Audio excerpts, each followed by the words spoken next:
Hey guys, so I have reviewed the probable cause affidavit. Powering True Crime Alex here, by the way.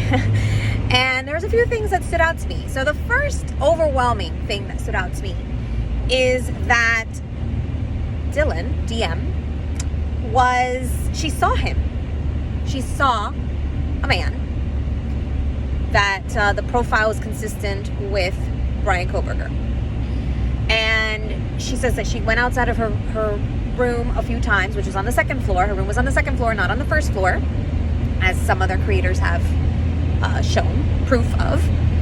And she heard Zaina say something. She heard crying. She heard what she thought was Kaylee playing with Murphy. She said that she heard somebody say that there's somebody here.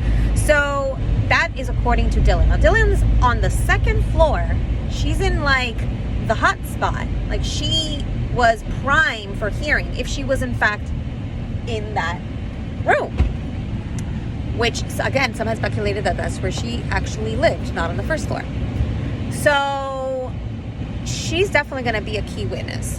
The thing that stood out though even more than that was that if that happened around between 4 to 4:25 a.m., how come she called the cops, or how come they called 911 at 11:58 or whatever time it was?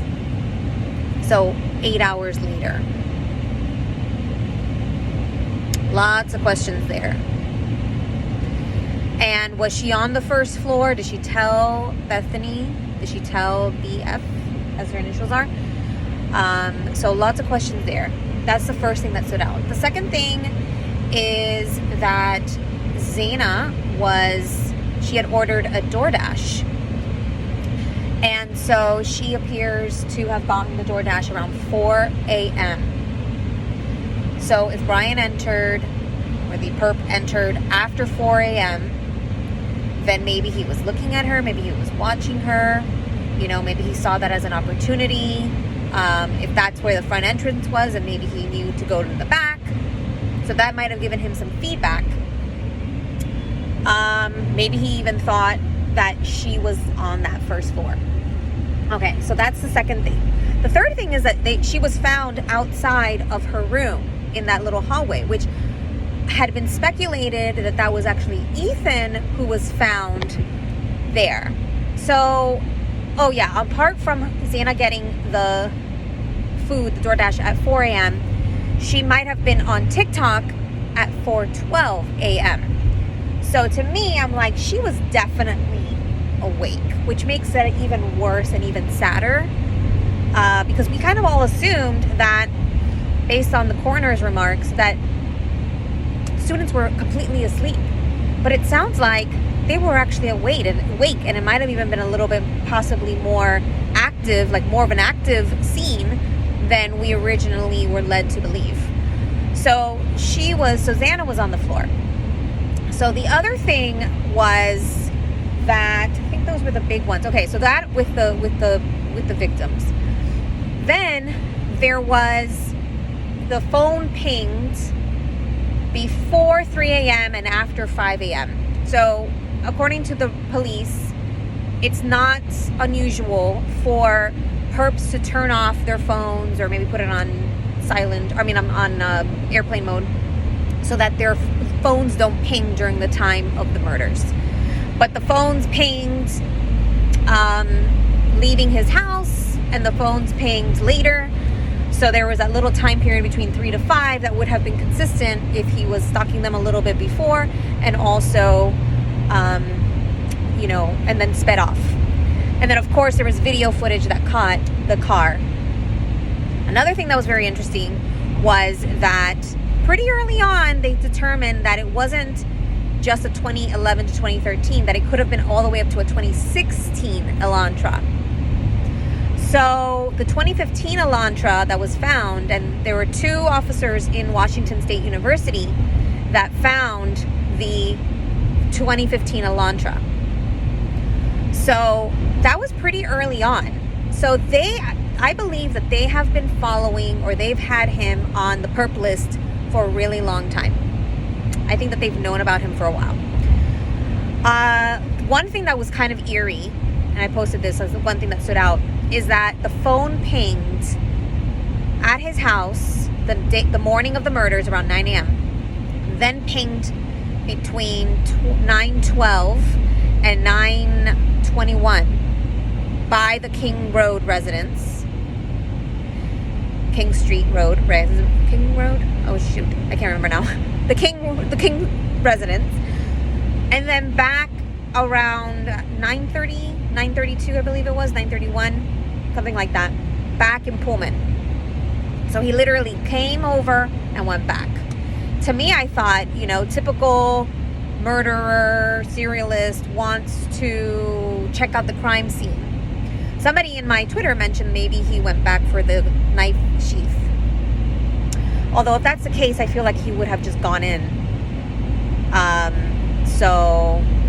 All right. So then the last thing I wanted to note that I thought was really interesting is the DNA. So they caught him through the DNA. I suspected that they were going to get his trash in somewhere. And it turns out they got the trash in the Kohberger's residence on the 27th and linked the DNA from the father to the DNA of the sheath. So according to the probable cause affidavit, it says something like, it's like if you're not linked, you would be excluded.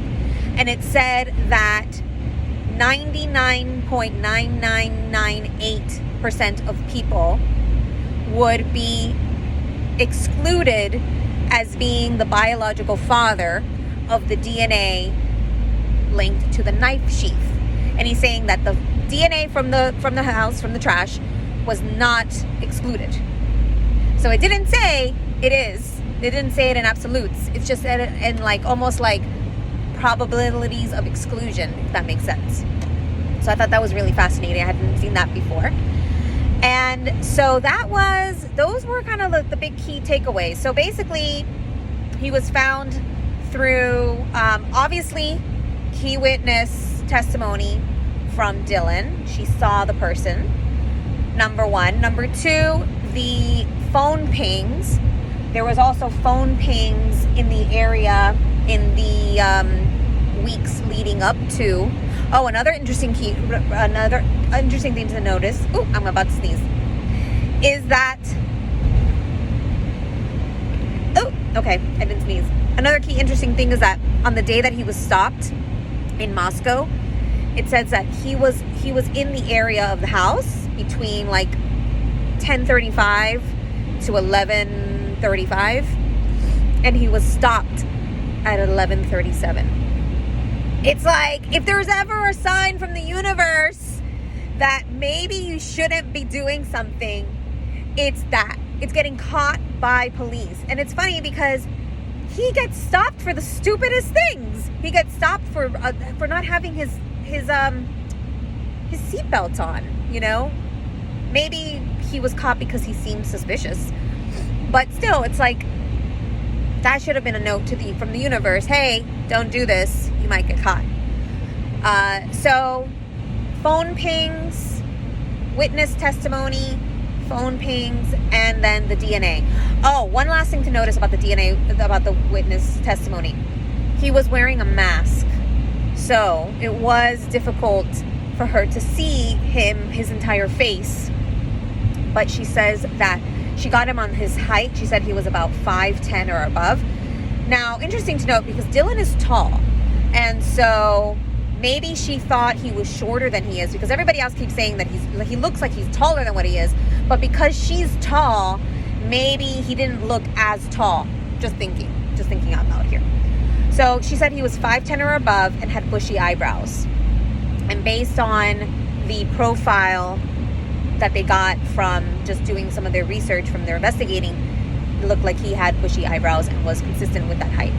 So, phone pings, DNA, and the witness testimony from Dylan. All right, well, what are your thoughts? What do you think? As always, empowering true crime is always first and foremost about justice for victims. And so it's important to me that we respect the victims. It's important to me that we respect the process. We're not into drama. We don't accuse people of things without, we're really heavily based on evidence from police, and also we use sources like media coverage to form our conclusions and theories.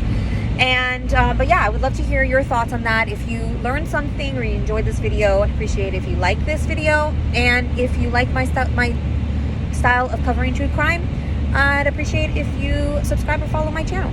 All right, everyone, stay safe, stay thriving, keep it empowering, and have an empowering week, everyone. Bye for now.